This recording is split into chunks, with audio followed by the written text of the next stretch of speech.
Now, these are all going to be issues, obviously, as you progress on the divine love path. Because as you progress on the divine love path, all of these natural mediumistic tendencies that we all have start opening up, and everything starts getting more powerful for us, and we start opening up all of these different senses, the sense of sight, of seeing spirits, hearing them, feeling them. When myself and Mary first got together again, we'd go into a shopping centre, and Mary would sometimes feel so overpowered in the shopping centre, she'd just, I want to get out of here, I want to get out of here, and I'm just waltzing around, you know, pushing the trolley and whatever. And she's like feeling all of that really intense spirit activity, and it's just overpowering her emotions. That was happening a lot, wasn't it? It still happens, especially if I'm avoiding an emotion myself. And we go to a large public area, it's very intense. Yeah.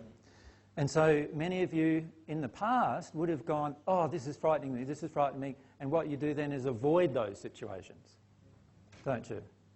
Now, what I'm suggesting is not to avoid the situation, because avoiding the situation is avoiding your core emotion.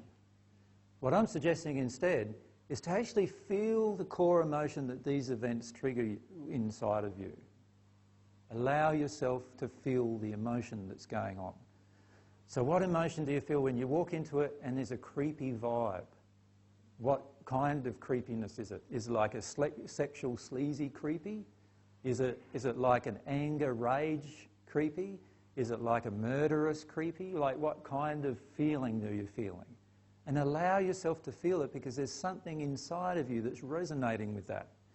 When I was younger, I used to walk into places where everyone in the place, and this might have happened to you at times, I don't know, where everyone in the place just turns around and looks at you. And then they realise they're not looking at anything important, and then they turn away again, right? Does that happen to you? Now, that used to happen to me all the time if I ever walked into an Australian pub. So I used to just avoid a pub, completely avoid a pub. I used to walk in, everyone would stop and just look. And I'd freak out, like, what's going on here? And so what I'd do in the end is I'd walk straight back out again, right?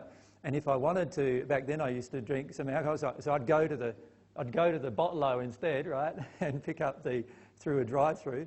And by the way, overseas I realised they don't have drive-throughs, many of the places. Really amazing when they come here and they see you can actually drive through for alcohol. That's pretty amazing. But anyway, that's aside. And so I'd go there to avoid all of the emotional projections that were going on. After a while I started realising that. So what I did instead was I went in there and just allowed the bombardment of the emotion, and a lot of it was coming from spirits, not from people, and I would just let myself feel it, like what's going on here, what am I, and it was fear, it was a fear I had. And then after a while, I still walk in and have the same thing happen, but now I'm not afraid of it anymore, and it doesn't have that same reaction in me anymore. And it's the fear and the anger that these spirits want to connect with you with.